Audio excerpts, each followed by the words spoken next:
हम घर से निकलेंगे, हम अपने सनातन का प्रचार करेंगे और हमारे बच्चों में भी जाएगा। और फिर भी यहाँ पे कुछ भी व्यवस्था की कमी नहीं है। वो धीरे धीरे सनातनी बढ़ रहे हैं। जय श्री राम। हमारा सनातन है तो हम हैं, हम नहीं, अगर हमारा सनातन नहीं है तो हम कुछ भी नहीं है। ये दोनों नाजायज औलाद ही इस्लामिक राष्ट्र हो गया तो ये हिंदू राष्ट्र होना ही चाहिए। प्रयागराज की धरती पर महाकुंभ 2025 दिव्य, भव्य, सुरक्षित और डिजिटल, यानी कि आस्था, अध्यात्म, आधुनिकता और अर्थव्यवस्था का समागम है ये महाकुंभ 2025। आस्था के साथ अध्यात्म है और अध्यात्म के साथ आधुनिकता है और आधुनिकता के साथ अर्थव्यवस्था है जो देश को मजबूत करती है।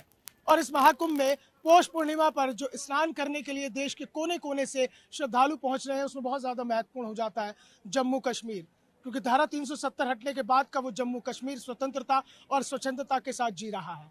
हालांकि यूं तो इस महाकुंभ में संपूर्ण भारत उमड़ आया है।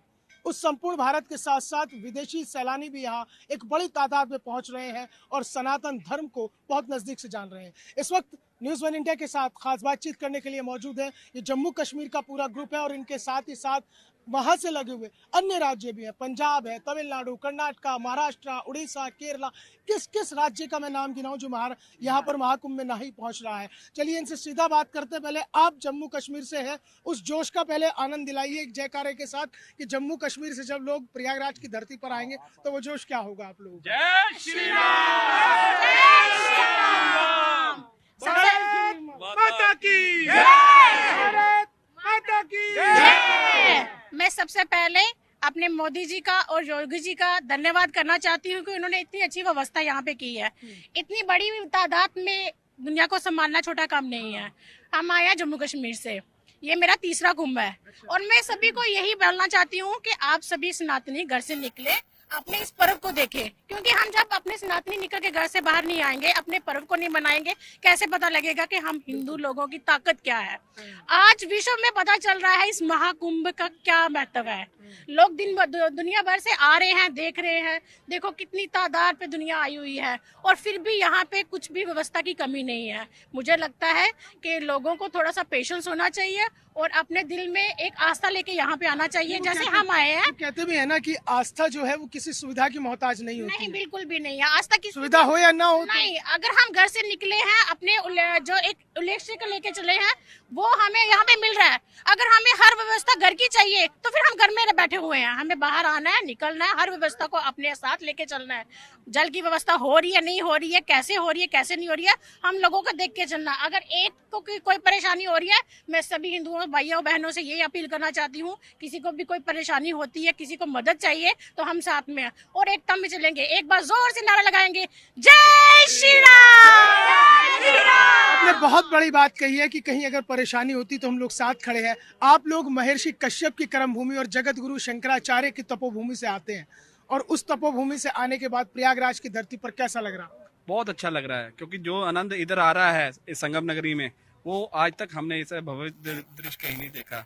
और हरिद्वार के बाद अगर जो कुंभ बहुत बड़ा, इस वक्त जितनी तादाद में पब्लिक आ चुकी है यहाँ पे, ये अर्थव्यवस्था के लिए हमारे और जो जितनी व्यवस्था गवर्नमेंट की ओर से है बहुत अच्छी है। योगी जी ने जितने भी व्यवस्था की है या मोदी जी ने की है, आने वाले टाइम में जितने भी कुंभ होंगे लोग देखेंगे कि प्रयागराज का जो कुंभ है वो आने वाले कुंभ के लिए भी लोगों को प्रोत्साहित करेंगे, क्योंकि 125 करोड़ की जो जनता है भारत देश में, वो यही देख रही है कि इस कुंभ में जो चीज हम स्नान करने के लिए सनातनी आ रहे हैं वो धीरे धीरे सनातनी बढ़ रहे हैं। इसीलिए हम ये अपनी जो कर्म भूमि है, इस कर्म भूमि के साथ जुड़े हुए हैं। एक चीज और देख रहा हूँ मैं आप लोगों के साथ में, क्योंकि आप लोगों के साथ में जो तमाम आप लोग आए हैं, युवा बहुत हैं, यूथ को कनेक्शन कर रहे हैं। ये तो ये नहीं, एक यूथ तो ये चल रहा है ना कि आज के दौर में कि रील और मीम्स बनाने में रह गया, लेकिन अब सनातनी, हाँ अब सनातनी उसी बात कर रहा हूँ, जाग चुका है। वही बात करूँ। अब सनातन जाग चुका है। हमारे बच्चों में अब सनातन का पूरा पहचान है। हम घर से निकलेंगे, हम अपने सनातन का प्रचार करेंगे और हमारे बच्चों में भी जाएगा। इसीलिए हम अपने बच्चों को साथ में लेके आए हैं। हम अपने बच्चों बेटा आप क्या कहेंगे? आप महाकुंभ में आए, कैसा लग रहा है पहले तो बताइए। बहुत अच्छा लग रहा है। और क्या कहना चाहेंगे आप खुद मुझसे बोलिए। सभी को आना चाहिए, यहाँ पे सब कुछ एक्सप्लोर करना चाहिए और जय श्री राम का नारा लगाना चाहिए, हर जगह जाना चाहिए। Very good. बस जब से अच्छा ये बता, जब से मोदी योगी जी ने सनातन का जीर्णोद्धार किया, पहली ऐसी सरकार है भारतवर्ष में जिसने हमारे मंदिरों का जीर्णोद्धार किया। नहीं तो अभी तक हम लोगों को मंदिरों को पता ही नहीं था पुराने मंदिर कहाँ कहाँ से निकल के आ रहे हैं, और आज नए मंदिरों का निर्माण हुआ, कॉरिडोर बन रहे हैं, जिससे बच्चों में एक उत्साह बढ़ रहा है कि हमारे सनातन के प्रति जागरूकता बढ़ रही है। वरना तो हमारे बच्चे भूल ही चुके थे कि यहाँ कोई हमारे भारतवर्ष में मंदिरों का इतना बड़ा पर्व है, इतने बड़े पर्व मनाए जा सकते हैं। आज बच्चे भी कौतूहल से टीवी पे जब देखते हैं कि कुंभ कोई ऐसी चीज बन गई है, बच्चे जानना चाहते क्या है, हम लोगों से कह रहे हैं कि हमें भी ले चलो। तो ये बहुत अच्छी सरकार ने व्यवस्था की है, और भविष्य में हम चाहते हैं कि सभी हिंदू धर्म पे सनातन अनुयायी हैं कि इस पर्व को अपने अच्छे से मनाएं। भारत माता की। एक सवाल मेरा ये है कि बहुत सारे लोग हैं जो लगातार इस महाकुंभ को लेकर ट्वीट कर रहे हैं, लगातार हमलावर हो रहे हैं कि कुंभ में ये कमी है, कुंभ में वो कमी है। ये विपक्षी जो नेता हैं उनको लेकर मुझे तो कोई ऐसा आने में बहुत अच्छा लगा है। जब जो महाभारत में श्री कृष्ण जी ने जब जो किया था, उस 16 पहले अमृत की जो 4 बूंदें पड़ी थी, एक तो हरिद्वार जी में, दूसरा प्रयागराज जी में, तीसरा नासिक में और चौथा उज्जैन में। 4 ही महान स्थान हमारे हिंदू सनातन धर्म के, जहां बहुत व्यवस्था होती है। इस व्यवस्था में कोई कमी नहीं छोड़ी है। आप उस सवाल पे कुछ बोल रही थी कि जो विपक्षी लगातार हमलावर हो रहे हैं महाकुंभ को लेकर, एक सेकंड, जो महाकुंभ को लेकर जो विपक्षी नेता हैं वो लगातार हमलावर हो रहे हैं कि महाकुंभ में ये कमी है, गंगा जी विषैली हो गई है, लगातार ट्वीट कर रहे हैं। नहीं, कोई कमी नहीं है, हर सुविधा है, इधर कोई परेशानी नहीं है, बहुत अच्छा है। देखो, बोलने में तो जो कहने में तो लोग बहुत कुछ कहते हैं। विपक्षी लोग जो होते हैं ना, विपक्षी लोगों की बात होती है, क्योंकि उन्होंने हर जगह से हमें काटना ही होता है, हमें रोकना ही होता है। हम रुकने वालों से नहीं है। सनातन इतना आगे बढ़ चुका है कि वो पीछे हटेगा नहीं। किसी भी कार्रवाई से बोलेंगे, वो जो झूठी बातें बोलेंगे कि यहाँ पे हमला हो जाएगा, ऐसा हो जाएगा। अगर ऐसी बात होती, उनकी ऐसी बातों में आके हिंदू दब जाता, आज इतनी जनता यहाँ पे मत पहुँचती। आज कहने की बात है, आज 13 तारीख लोहड़ी का व्यवस्था की वजह से यहाँ पे 35 लाख लोगों ने स्नान किया है। 1 करोड़ की संख्या पार हो चुकी है। 1 करोड़ की पार हो चुकी है। अभी तो बढ़ रही है। अब तो ये आप ये देख सकते हैं कि लोगों का कहना है तो वो कह सकते हैं, ये जो महापर्व आया है, महाकुंभ आया है, 144 सालों के बाद आया है। बहुत बड़ी बात है हम हिंदुओं के लिए। हम बहुत भाग्यशाली हैं जो हम यहाँ पे आके स्नान कर रहे हैं, और सभी हिंदुओं से यही अपील करते हैं कि अभी है 2 महीने, कुंभ का स्नान चल रहा है, आप आइए और कुंभ का स्नान करिए। ये मतलब कुल मिला के ये है कि जो महाकुंभ है, ये महाकुंभ सनातन की ताकत का भी एहसास करा रहा है। ये पूरी तरह हमारी सनातन की ताकत का परिचय करवा रहा है, क्योंकि जो गैर सनातनी हैं उनको कमियां ढूंढनी होंगी, वो कमियां ही ढूंढेंगे। हम सनातनी हैं जो, हमें कोई कमी नहीं यहाँ पे नजर आ रही। यहाँ पे व्यवस्था बहुत अच्छी है, पानी की व्यवस्था बहुत अच्छी है, रहने के लिए बहुत अच्छा सा काम बहुत अच्छा है शहर। और जो गैर सनातनी होंगे उनको सब कुछ गलत ही लगेगा, ठीक है ना। सनातन के लिए हम अपनी जान देंगे, सनातन के लिए ही हम सब कुछ है, ठीक है ना।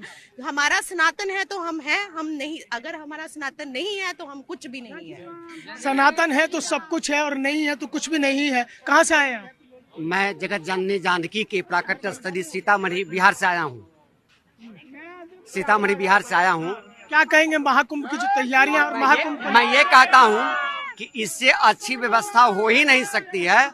और मैं तो ये कहता हूँ कि भारत के जो 2 नाजायज औलाद पैदा हो गए, बांग्लादेश और पाकिस्तान, जो इस्लामिक राष्ट्र हो गया, आज इसी महाकुंभ के महाअवसर पर योगी और मोदी जी हिंदू राष्ट्र की घोषणा कर दें। अच्छा जी, ये दोनों नाजायज औलाद ही इस्लामिक राष्ट्र हो गया तो ये हिंदू राष्ट्र होना ही चाहिए।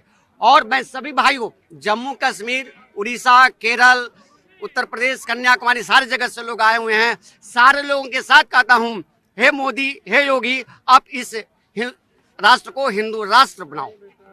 कुल मिलाकर ये अलग अलग है। आप भी बिहार से, मैं एक एक करके सबके पास आऊंगा। आप क्या कहेंगे महाकुंभ की ये व्यवस्थाओं को लेकर? पहले तो नमस्कार, मैं महाराष्ट्र से आई हूँ। और हाँ, मैं अकेली आई हूँ वहाँ से। 144 साल के बाद में ये महाकुंभ आ रहा है। और पहली बात तो ना भूतो और ना भविष्य, जो हमारी गई वाली पीढ़ी है और आने वाली पीढ़ी है, उनके भी हाथ में ये महाकुंभ नहीं लगने वाला। मैं तो एक ही निवेदन करूंगी जनता से कि 45 डेज तक ये महाकुंभ है, तो मैं हाथ जोड़ के विनती करती हूँ कि सब लोग आए, भले ही घर में के सब लोग ना आ पाए, आप अकेले ही आए, बट कोई ना कोई घर में का एक आदमी यहाँ पे आए। मैनेजमेंट कैसा है? मैनेजमेंट बहुत सही है, 50 करोड़ तक यहाँ पे जनता आने की आसार है, और जो भी है जहाँ पे भी आप देख रहे हो कहीं पे कोई भी दिक्कत नहीं है। सिक्योरिटी है, लेडीज की सिक्योरिटी है, हर बच्चे से लेके बूढ़ों तक की सिक्योरिटी है, खान पान की व्यवस्था सही है। और मैं धन्यवाद करूंगी योगी जी का और मोदी जी का कि उन्होंने इतना भव्य दिव्य जो यहाँ पे समारोह है, तो उसमें उन्होंने छोटी से छोटी बारकाई भी उन्होंने वहाँ पे ये मिस नहीं की है। तो हर एक बात के लिए उनका धन्यवाद। आप कहाँ से आए हैं? मैं दिल्ली से आई हूँ। अच्छा, दिल्ली से हैं। तो कैसा लगा यहाँ महाकुंभ में आके? अगर व्यवस्थाओं की हम बात करते हैं यहाँ पर, महाकुंभ में आके बहुत अच्छा लगा है, और व्यवस्था में तो आप ढूंढने से भी कोई कमी नहीं निकाल सकते। सुबह हम 4 बजे पैदल यात्रा करके संगम तक पहुंचे हैं। मैं देख रही हूँ सुबह 4 बजे से जो स्वच्छ कर्मचारी है वो लगे हुए हैं, पुलिस कर्मचारी है, उनका व्यवहार बहुत अच्छा है। नहीं तो देखते हैं कि भीड़ होती है तो पुलिस कर्मियों का व्यवहार बदल जाता है, लेकिन योगी जी ने इस तरह की व्यवस्था की हुई है कि पुलिस कर्मी भी बहुत अच्छे व्यवहार से बात कर रहे हैं, और इतनी अच्छी व्यवस्था रही है कि आपको संगम घाट तक पहुंचने में कोई भी दिक्कत नहीं है। देखिए, जब महाकुंभ है तो करोड़ों की पब्लिक आएगी, तो आपको पैदल तो चलना ही होगा, भीड़ तो होगी, लेकिन किसी भी तरह की आपत्तिजनक घटना होने का कोई चांस ही नहीं है, क्योंकि जहाँ योगी जी हैं वहां पर इस तरह की घटना नहीं हो सकती है। यानी कि कुल मिलाकर आस्था, आधुनिकता, अध्यात्म और अर्थव्यवस्था के समागम के रूप में चल रहा महाकुंभ 2025 अपनी ऊंचाइयों को छूता हुआ जा रहा है। करोड़ों श्रद्धालु गंगा में आस्था की डुबकी लगा रहे हैं, और कुल मिलाकर आस्था और अध्यात्म के साथ साथ मोदी और योगी की जय जयकार है, और हर किसी की जुबान पर उन्हीं का नाम है। वीडियो जर्नलिस्ट मूलचंद चौहान के साथ मोहसिन खान, न्यूज़ 1 इंडिया, प्रयागराज।